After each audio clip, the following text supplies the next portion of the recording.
Hi everyone. I'm going to be going live with Lily very shortly. I'll just wait for her to request to come into the video before we get started.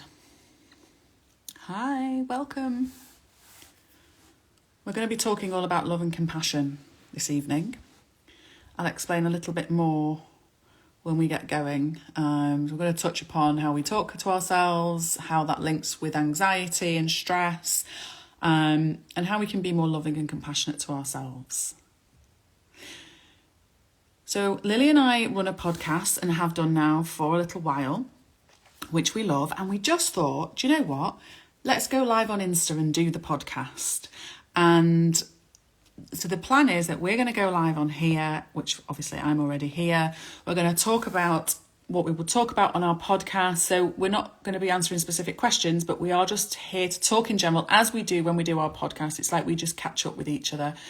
And then it will be downloaded, fingers crossed from here if all goes well, and uploaded onto our podcast, The Perfectly Imperfect Duo. So if you could just bear with me while I wait for Lily. Can't see her yet.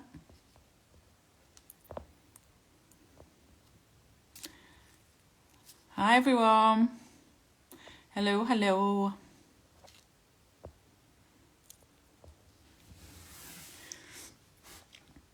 I always think when I'm joining Lily, I think, have I got the time zone wrong? Because Lily is in the US, but I'm sure I haven't. Let's have a look. Hope everyone's all right. Feeling good. Someone's saying I look great, thanks. Looks can be very deceiving. I'm absolutely shattered. But thank you for the compliment. It's a good indication, isn't it, of will it be in the membership app? I can pop it in there if you remind me.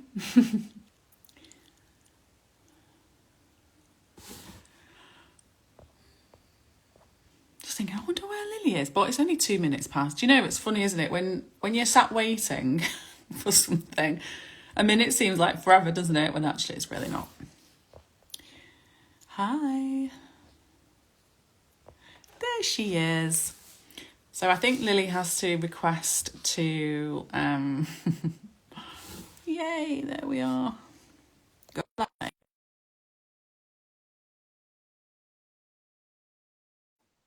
Good. Hope you do remind me. You know, if you're in the membership, you know I need reminding. Hi. Hello. Hi. How are you? I'm sorry for being 2 minutes late.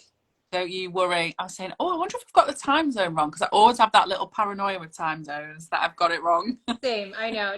No, we had I was running like a tiny bit over, and then I was like, oh my gosh. Don't worry. Are you on holidays at the moment? My children are, but I am not. No thing when you work for yourself anyway, is there? It's like No. I just started to explain briefly that what we thought we'd do, and we'll see how it goes, is we thought we'd pop on live to do our podcast. So rather than answering questions like we do often if we pop on here, although we've not done it for a long time, we're just going to do our podcast how we would normally do it, and then we'll download it and add it to the podcast, all being well that it works properly.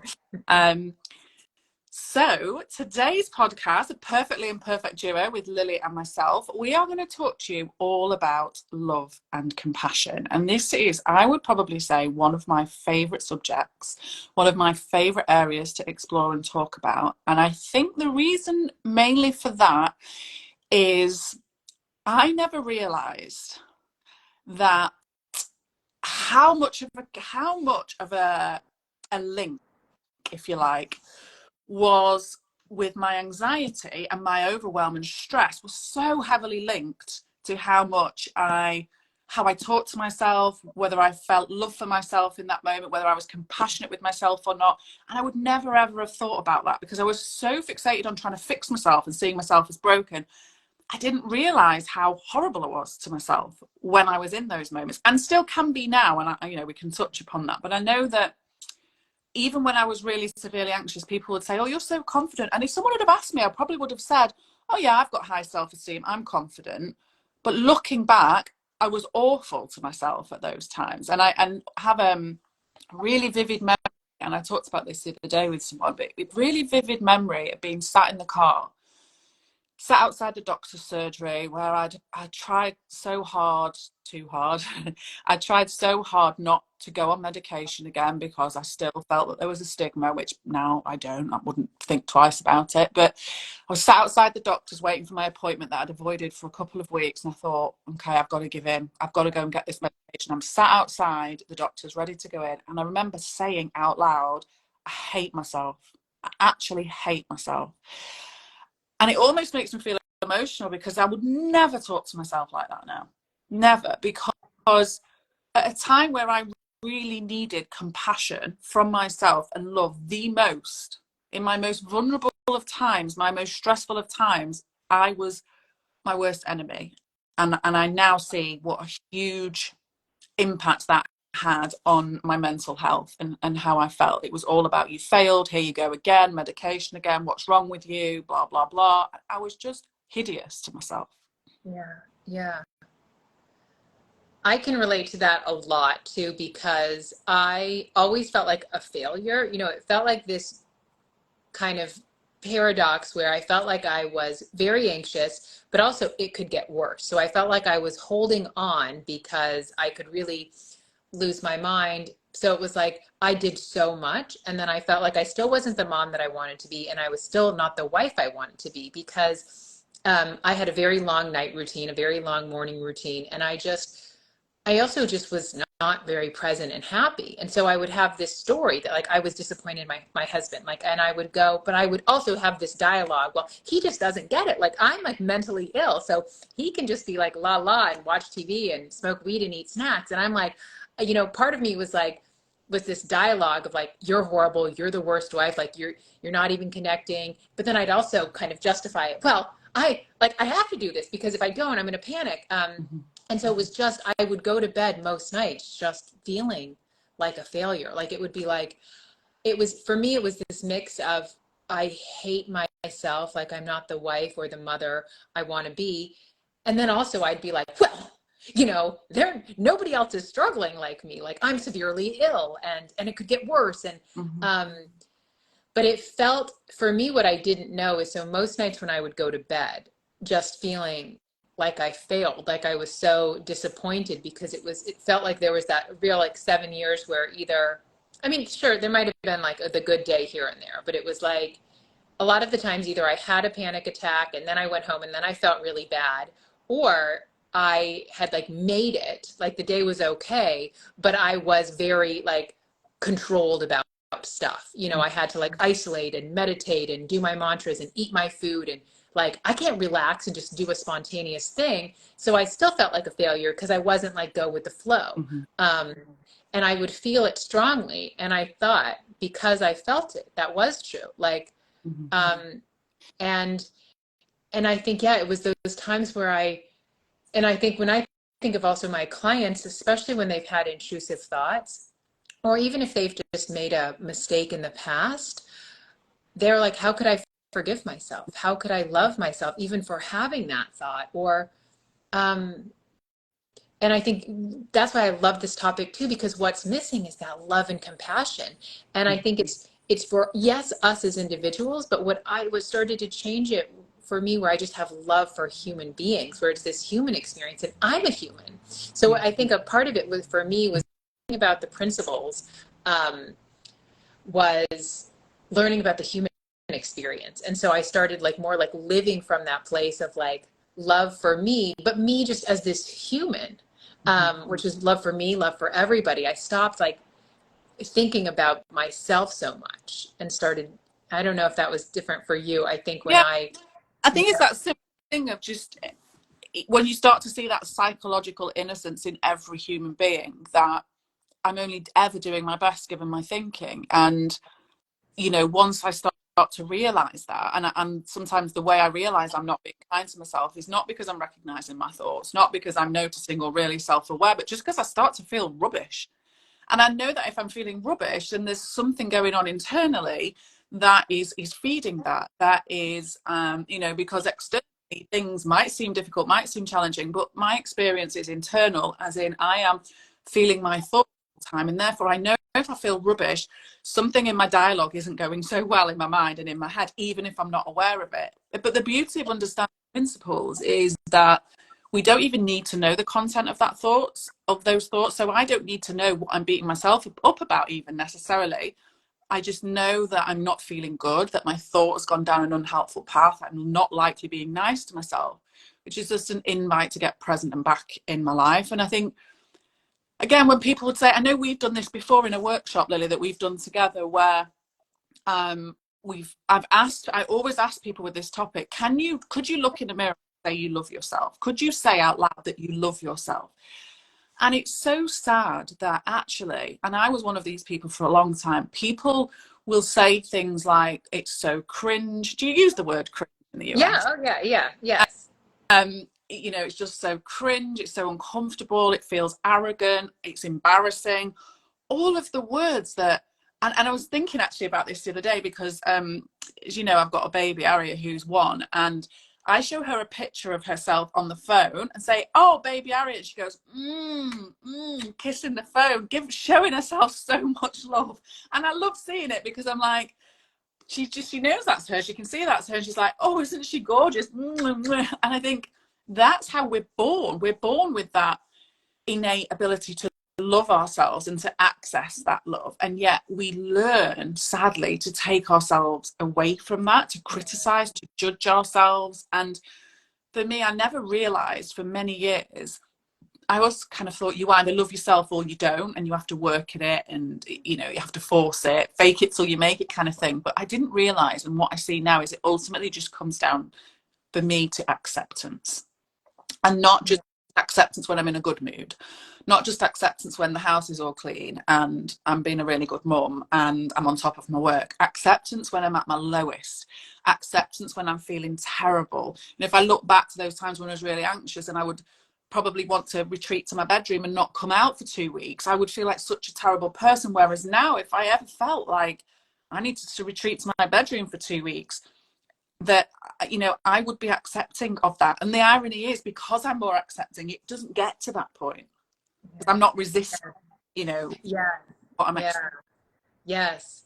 And I love that. And also, I think because when you have the understanding, we're less likely to take those thoughts as true because that bad feeling, I know for me, I'm in that because I know it so deeply that when I don't feel good, my thinking's just off. And so I can have all the thoughts. Like I even had whatever, we just had, my boyfriend had brought something up Friday night and then I felt like he was,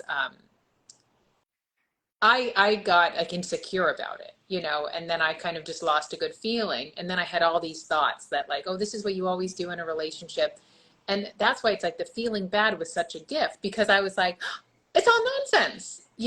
And so yeah, I don't feel like I go as low or I stay there as long. And even the times because I used to have to like take to my bed or something a lot from anxiety and panic. I'd get very overwhelmed and I'd have all this story, but I hurt my back at the gym Saturday morning, but I had talked to, it's interesting even how I feel pain because I really did hurt my back, but I know the mind body connection that actually even with pain, sometimes I can not focus on it and do something, but I came back and we had gone to the beach and I was really like, oh, I need to, felt like the kindest thing to do to take a shower and I got in bed but I had no thinking about it. And I know it's like, well, it wasn't a mental thing, but before I would have had so much thinking, I would have put so much pressure. Like I had a lot of, I think, guilt about being a working mom and like making that this weekend has to be this thing. And I'd gone to the beach and I just really wanted to get in bed um, and I don't have as much thinking about it. So my boyfriend went his separate way. I went my way. My son went to his bedroom. But actually, you know what? It's funny because I like to take care of him and make him his breakfast and his snacks, and I bring it to his room. And sometimes I have this thought like, you're spoiling him, and I just let it go because. And he came in. He's 9, and I didn't even have to like tell him. He said, "Mom, I'd like to take care of you. Would you like some food?" And and I think 6 years ago or something, I just would have had so much thinking about going to my bed, and And he kept coming in. So he said, I'm going to bring you your snacks and your food. And I said, okay. And I was actually tired. I was kind of dozing. But he kept coming in, And like how I check on him I every time. that. Kids, they enjoy doing stuff for us, don't they? Like, I He bet he loved it. He did. And it was like, I was filled with good feeling because I thought I let go of those. I didn't hold it in my head that like, you're spoiling him. Mhm. And so he would bring me my water. And sometimes I took him up on it. I'm like, bring me some steak. And now I'd like some frozen mango. Okay. And it was like, I think because I treated myself with love and compassion. And And it's a good point that you make there as well about when we're mirroring as well. Like, you're showing him that taking care of you and loving you is allowed and it's okay. And actually, he will also then learn for himself. I can do that if I feel like lying in bed, if I feel like taking care of me. Like, we're modeling and mirroring all the time to people around us. yeah, yeah, yeah. I think it's so what do you think, what are some early or insights that you had regarding, or can you think back to um, when you started to feel some earlier shifts in terms of love and compassion? It was a bit not strange, but it didn't feel. I didn't notice it actually, which it might sound strange, but whilst understanding what it meant to be human and my anxiety getting a lot less, and then me being able to be more present, I just found that by default, when I'm present, I love myself. When I'm in that state of being, it's full, it's full of love. It's only when I'm in my thoughts that I don't love myself. If I tell myself I'm unlovable and not to love myself. Yeah. So I've been getting a lot of insight since having a baby. Well, I was gonna say I don't know why. I do know why. It's because obviously, I say obviously, my level of consciousness, my state of mind, my mood, a little bit of a roller coaster. Overall, pretty good. But a vastly different experience to having a child 16 years ago and then having one now. And a big part of the difference in that is that generally I do love myself and I am kind and I am patient with myself, which has made a huge, huge difference because on paper, I should have had postnatal anxiety and depression now. So I had a massive history of it right from being young. I had really severe anxiety and postnatal depression with my 16-year-old. And so as far as any doctor, GP professional is like, you're probably going to have about an 80% chance of having it. And here I am 14, 15 months down the line and I haven't. And I don't think, it doesn't surprise me. I didn't think that I would, because I knew that I was going to be much more patient, much more loving. As I say, it's not something that I felt I had to work on. When people say I have to work on loving myself, I have to tell myself every day that I love myself. I have to work on it.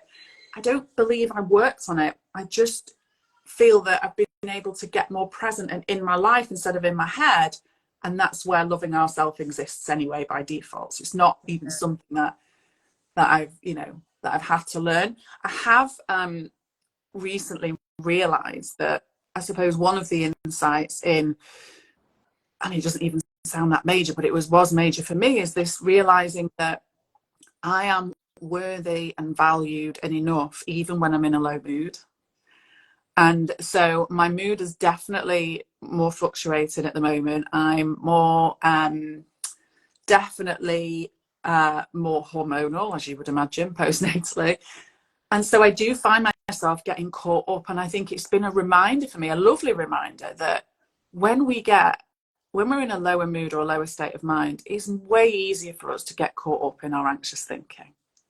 And what I've recognized recently, that when I do that, that anxious thinking always wants to look for the negative, always wants to find the problem. So yesterday's problem, and there could be a problem every single day, but I quite quickly recognize and realize and leave it alone. But it's quite frequent. And yesterday's problem was the baby. I say, can I have a cuddle? Can I have a kiss? And she just goes to hit me, and then she goes to her dad, like literally as if she was being so mean. And she goes straight to her dad. And she's like, to dad. Now they have an amazing bond. He went off on the full maternity. I went back to work after 2 weeks. They have a wonderful bond. But then in my head, it went to, because I was tired and overwhelmed and hormonal, I went to, she hates me. She loves her dad. She loves him more than me. Here I am again, because I was like this with Maya, bad cop, boundaries. No, you're not getting picked up every single time you cry. You're going to have to wait a minute. And dad's like, cry for a second. Here you go, darling. Let me pick you up and take you, do whatever you want. She points and he follows, like literally. And I started to get frustrated and annoyed. And that then turned into a little bit of hate towards him. It's not fair. He's always fun cop, blah, blah, blah. And yet actually I love that side of him. And then I went into, it's me that's not enough. I need to do more. I need to be more present with her. I need to show her a good time. And thankfully, because of my understanding, I didn't think I need to go into all of the detail of that. I realized that those negative thoughts were not making me feel good. So I was teary. And I thought, I need to get out of my head. I don't need to figure out how to be a better mum. I don't need to figure out how to force Matt to be more boundaried. I don't need to go down any of that. I just need to get out of my head. And today, when I woke up, I wasn't in my head anymore. And we've had a lovely day. And interestingly, her going like this to me just makes me laugh, because it's kind of like, you know, I'm busy. Like, she really knows what she wants, and that's it. And yet yesterday I turned back, she hates me. Of course she doesn't hate me. But it's so easy for us to create a story, an illusion, an idea of what we think's going on, just based on some very quick succession negative thoughts that start to make us feel bad. But we don't need to entertain that content, and we don't need to get into it. Yeah. That's a great story. Because it's when we take it so personally, and then also when it's like, but for our thinking, we'd be at peace with it. You know, when you're like, oh, when you can see that. And also I love when, you know, to me, it really came like full circle where, you know, we are born with that love and compassion and understanding and clarity. It's just there, you know, with Arya kissing, and then with you and with all of us. So everybody that's on here, they have love and compassion. That's our default, that just clarity. And it just, all it does is it gets covered up by thinking. But so what we're talking about, this is true for all human beings, no exception. Everybody has a clear mind. Everybody has a loving mind. You know, I think Sarie and I share from the three principles understanding, which it's here like gravity, whether you know about it or not. But, you know, Sid said it's pure mind, pure thought, pure consciousness, and it's pure love. And so love is that, and it's always, we just are in that feeling of love, or that feeling of love is there. It gets covered up with thoughts, but that happens to everybody. So when you can see, oh, I'm not some like messed up person, it's just, oh, that happens to everybody. We get thoughts that feel real, but the thoughts are also flowing. So there's no stability. What's stable is that clarity, that peace, that love. That's always there. And when you can understand it, because I think not taking it so personally has been, like, getting over myself has been huge. And it's funny that you talked about the low mood, because I have some hormonal stuff, and it's actually less so. Once I really realized what was going on, I think I've started like perimenopause. But because I have peace with anxiety, I don't experience it much. And obviously, like, I can get overwhelmed sometimes, or get a busy mind about my business. But I'm so aware of it. But so with the perimenopause, I would have very low moods. And it was funny because I got hooked. Like, I thought my quality, I took the low mood seriously for a few months. It was really interesting. And then actually with somebody on Instagram, I had said I had a hot flash, and I actually thought it was a panic attack in a way, in the middle of the night, which you'd actually handle them the same, which is just not getting caught up and letting them. But I thought, oh, isn't that interesting? Like, I didn't realize. And trust but whatever. What the body does best. Like, the body knows what it's doing. The body knows what it needs to do to give you a flush in order to release the heat or whatever it knows. But what's helpful, once I realized that was what was going on, and just using the same three principles understanding, one, my symptoms just went away, but I could have before. I also think, talking about love and compassion, I didn't have that for myself when I would be in a low mood.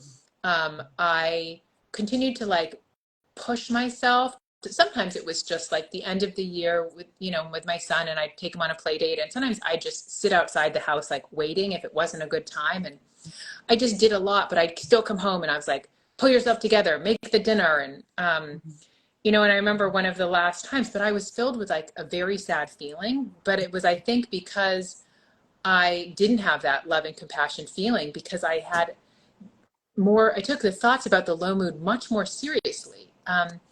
So the last low mood really that I had, I actually took a moment to like lie down on the floor of the kitchen, because it felt like weight. And I had all these thoughts of thinking, I've never felt so depressed ever. This is the worst I've ever felt. And it was also like, my life is a mistake, but keep going making the dinner. And I was like, poor me. And then my boyfriend came and he's like, what's wrong? And he's like, why don't I finish making the dinner? And it's funny. I'm like, no, I'll still make it, like this martyr. And then it hit me, like Linda Kransky Oh, no said. voice. Nobody cares about No, it. yes, it was like I took my son to the play date, like I work and then I sit outside and then I come back and I make the dinner and there was the dishes and I was like, I hate my life, and thinking like, what is this? Is everything's a mistake. But so he said, I'll just finish the dinner, babe. But I have this thought, these are not even his children. He shouldn't. I'm horrible. Like, and then I thought of Linda. She said, what if you could love what you hate?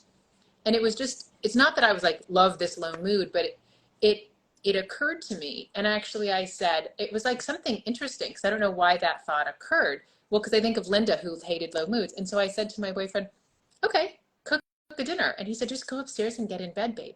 So I got into bed, and I was thinking, I don't need to solve it. Because in my head, it was like, are you going to go down to dinner? Like, I wonder when your mood. And I was like, you know what? I'm not going to solve it. I got in bed. And I think at that moment, I wasn't aware of it, but I did have myself, like, I loved myself in that low mood. Like what you were talking about, I think before, it was like, well, no love for you. Like, you fool. Like, what's this low mood? Yeah. And then I went in there and I popped out of it. And it was funny because then he's like, babe, dinner. And I was like, I'm ready. But actually, what was funny was I remember having a thought, you're going to abandon that very low mood. Like, you were on the floor and now you're just over it. Like, is that like slightly disrespectful? But it was like, that was a turning point for me, where having an understanding and what really, like, so if I had a low mood the next month or a low thought, I was like, nonsense. Like, I knew, and it was my cue. Oh, anything I'm thinking around right now is nonsense. Mhm. And, and I've never, I mean, who knows? And, it's always an ebb and flow, but like, I've had 2 or 3 months since then. And I've never, because I felt so low, but then I popped back out. Like, but it might be, yeah, that maybe because I took care of myself and I went into my bed on Saturday. I don't know. Now I kind of went off on a tangent, but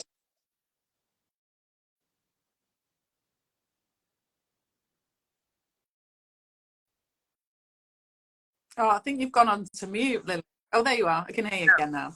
Um, sorry. I think it's like the stubbornness as well, isn't it? Like backing ourselves into a corner of a bad mood. It's like, I need to finish off this bad mood sometimes. And that's one of the things I've definitely got better at, is being able to suddenly not take myself as seriously. So if I've been whinging and moaning, and like in the past, I would have been like, I've got to be in a mood with everyone around me for 2 days, so they really understand that this is a really bad mood. And now I'm just like, as soon as I notice, I'm like, oh, sorry, just leave it alone and just move on from it. But that's, again, comes to accepting. And like we were saying before, people say, oh, it's a low mood, high mood. Like, we have just defined them as low and high. They are just different levels of energy that we are experiencing and feeling. And we have decided that they're somehow bad. And yet we wouldn't experience one without the other.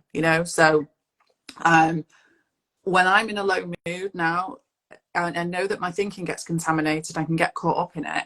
But I also see it often just as a time to slow down, be patient. It's like my low mood now, instead of me getting annoyed and going, oh, why do I feel like this? What's wrong? Is it my hormones? Is it this? Is it that? Which is what I used to do. Now, I just kind of go, oh, a little alarm, a little love letter, as Bill says, Dr. Bill Pettit, and time to just allow myself to just be in whatever is there.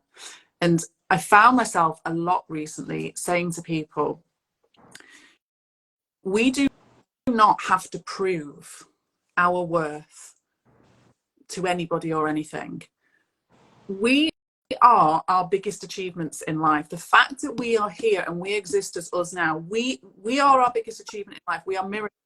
We are never, we are never going to achieve more than we have by just being here.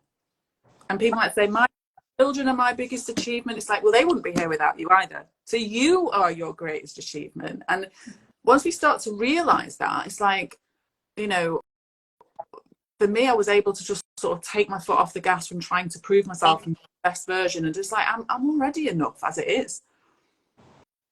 Yeah, yeah. And well, because I also think what we're looking for is already within us, which I think when I would first hear that, it's like, what do you mean? You know, but I know I've said this and we've said it, that like that love and compassion, it's just there. And so when you can remember that you're enough, your thinking quiets, and what's there is that good feeling. And so, and also it's, to me, all human beings are enough. We're not saying that like I'm enough. It's just that we are all these miracles. Like, and I think if you are a parent, I know that that's what we'd want our kids to feel like, is you are enough. There's nothing to prove. You are just a wonderful being exactly as you are. And then it's like, yeah, all our thinking can fall away. But also, you know what was, not to do a tangent, but like one, and this was through you, because thinking of people on here, they might be somebody that's experienced anxiety or panic. I had such shame around my panic attacks and that I kept having them. It was almost like I looked at them as failures, you know, and then when I came into the principles and I realized how my wisdom got me through, I started to see how resilient I was, you know, and so it's, and without trying, like it's not a technique, but I have a group, and so I asked them to kind of think about stories when their wisdom got them through stuff, and they would, so many people have so many stories, and they said I never would have thought about it that way, like what the day before could look like. Well, that was a failure. I started having panic attacks here, but so many people are like, and I got through it. Like I finished out my semester abroad, or I continued to work, or I drove myself home. And I think realizing how resilient we are, even if it looks like whatever, we panicked in the bathroom of an airplane or we left a meeting, like, I don't know, to me, it's this change when we realize, because we're all resilient, we all got through everything. So I started to see my anxious years and years with panic attack not as failures, you know, and just as, oh, and what I was going to say is, if I ever have like a low mood or I feel anxious and I think I don't want to feel like this, I know I'm taking it too seriously. And that's like, oh, that's this, like, because I think that was something that stuck out for me, where sometimes I used to think, well, now that I've come into the principles, if I'm getting them really well, I'm never going to feel anxious. I'm never going to feel low. And so I used to start beating myself up. And it's like, I think taking myself less seriously, like, oh, like it's not good to not ever be anxious. And it's not bad to have a low mood. It's in that gift of noticing and not taking it so seriously and not taking it so personally. And I guess that's why I get excited to be in this conversation, because there's always more to see. Yeah. And I think that is that part of love and compassion. You know, when I would get, like when I started my business and I came to work with you again, because then I got actually burned out, but I beat myself up because it was this unrealistic expectation. I'm doing it wrong because nobody, other people that come into the principles, it's just peace, peace, peace. And it was like, no, I'm a human, and all humans. And so to me, a big part of the love and compassion is, this is what can happen to humans, you know, where anybody, we're not unique. When we get too stressed, we take life too seriously. Oh, like, and so it's that compassion and love and understanding that really is like, it's so simple. The moment we wake up, we don't take it so personally. Our mind quiets, and there's that love and compassion just waiting.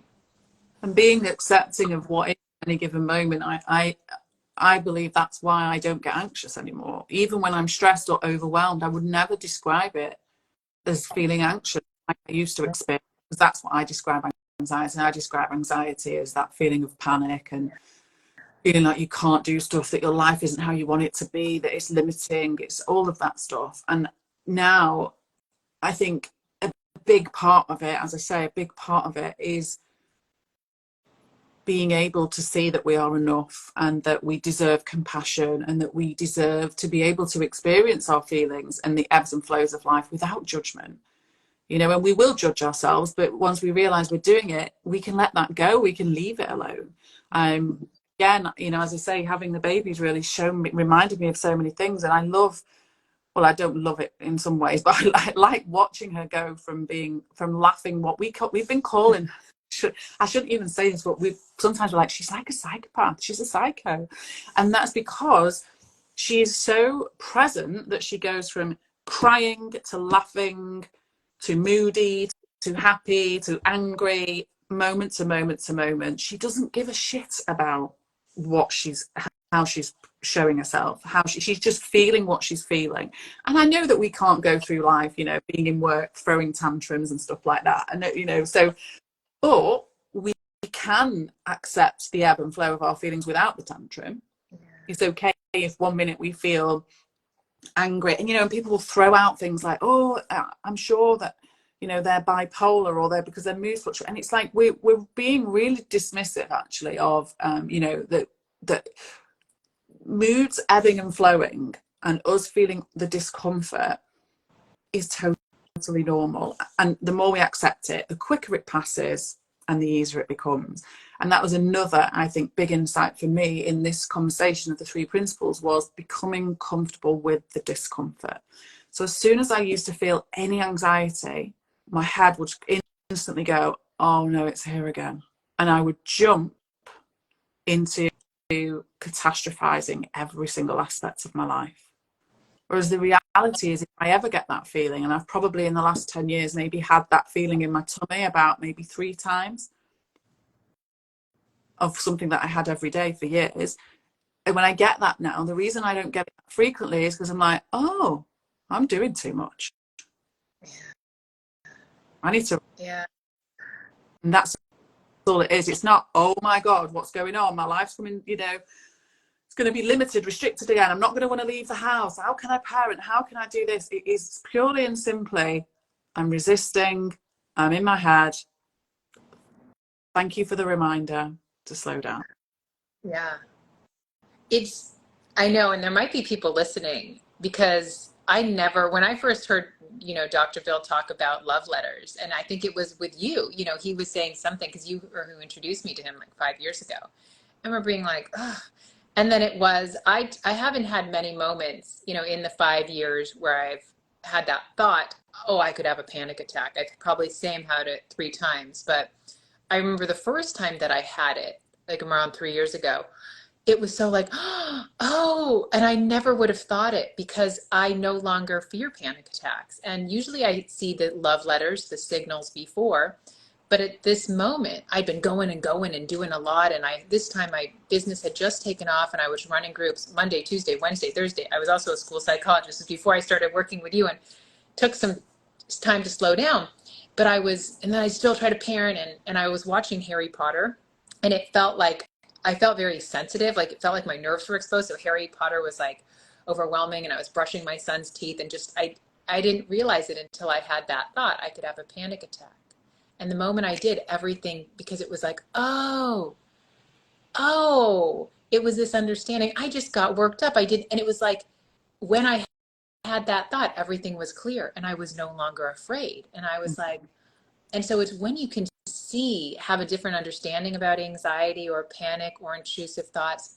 One, you have them way less, but when you do, you have like, yeah. And if I ever feel a symptom, it sounds so strange, but I'm grateful for that tap on the shoulder that kind Yeah, of me wakes me up too. out of my thinking. I'm like, oh, Yeah. um, Mm-hmm. because I know so deeply I'm okay, and it's not me. All human beings have innate health and clarity, and it just gets clouded over by our thinking. But Yeah. it's like, yeah, it's not that I would say, oh, now the panic's starting. It's so strange. But through this conversation, those things are like, oh, what I know so deeply is true for me, is true for all human beings. I no longer feel like, oh, because I also feel that every human being is sitting in the middle of mental health. It's also not like, well, I'm okay because it's just anxiety. Like, No, somebody that has any other diagnosis is also sitting in the middle of mental health. So I'm not, um, because I think before I had that big fear of even, well, what if it's bipolar disorder? Or what about it's psychosis or schizophrenia? One, I can recognize I'm just, at that time, all it was anxiety, but it's also not conditional because I'm not even afraid of anything because our well-being, everybody's innate health is so solid where they can have an experience and that's experience is temporary. Sometimes our brain, our mind can take us to some what feels like crazy painful places, but it's important to remember that our brain, it's always working out. We're all, our body and our everything is working in our favor. And so if we've gone off to some what feels like painful place or other reality in our mind or numbness or whatever it is, that is protection in its own way. Protection from something else, from, could be potentially saving your life even. um so I'm conscious that we're coming to the end of this podcast, and apologies for anyone that's been answering questions as you go. This will be uploaded now as a podcast. Feel free to comment on the podcast and answer questions, and we will always come back and answer them. But I think kind of like to just leave you with a little word of wisdom each. Lily and I, often we do. I don't know what mine going to be just yet, but I think if there was anything that I wanted people to take away from this, is that you don't have to work hard at loving yourself. You don't have to have a load of conditions attached to the idea that you can love yourself. If you just get out of your head and into your life, loving yourself will just feel natural. And I would add that you are deserving of love, no matter what thoughts you've had, and even if the thoughts have felt like urges, that no matter how long you've had them, and also no matter what mistakes you might have made in your past, you are deserving of love and forgiveness. Because you are a human, and everybody makes mistakes, and sometimes we can feel like they're very, very big in our head. Um, but so to also, we could go a lot in the past, but I guess it's that twofold, because sometimes people just make themselves a monster in their head, but sometimes I've worked with people and they're like, well, I actually did this thing, and so this is different than a thought. And I've worked with people since I'm being a school psychologist until now that have made some decisions that were a mistake.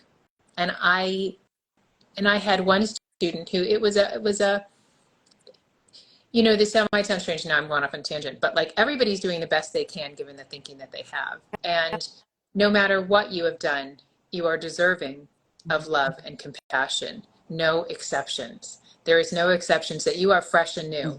Whether it's just a thought or something that you did, you as a human being and this might seem strange, but like even ever since I was a little girl and I heard of the idea of hell, I was like, whatever God I believe in, I thought it was so strange because I'm like, God would see what happened, and everything's in a context, even if somebody did something like horrible. So God could never have anything but love for that person, because it was just love and understanding. And I think that's, to me, what a gift that even before I came into the three principles, I think it was, I can't remember, now I'm blanking on it, but like when I learned about it in grad school of like unconditional love, that's not something that I actually had to work hard at. I have always had like unconditional positive regard and love and understanding. And so when I see clients now, I see their well-being, I see their love, and especially if they've made, any times, not just especially, but and when they've made a mistake or they've had what feels like the most atrocious thoughts to them, Yeah. I have just love and compassion, and everybody on here is worthy of love and compassion. And when you have that heart and love, you can't go wrong. Yeah, and we're all capable of change. That's the other thing that I think is important. Yeah. Yeah. And that's actually how we're designed. Just like a butterfly goes into the caterpillar and it comes out a butterfly, like that's in its cells. Like we are so capable of change, no matter what your age is, no matter what your diagnosis is. Like that's part of us as human beings, that we're actually designed for transformation, and we don't have to think our way there. It's this crazy, which seems hard to wrap your head around. But I know a lot of people I work with, they come like, I think, and they're using their intellect. And that's what I love about the principles. It's like, let's leave your intellect at the door. And that's when you start really effortlessly transforming. Yeah, absolutely. So, Yeah. thank you everybody that's joined us, and for those of you that will listen on the podcast too. And hopefully, we'll get another one done very soon. And on that note, I will send lots of love to everyone, and love you, Lily. Oh, love you, Sarie. It was so good to see Thank you. you. Lots of love. Bye. Bye, everybody.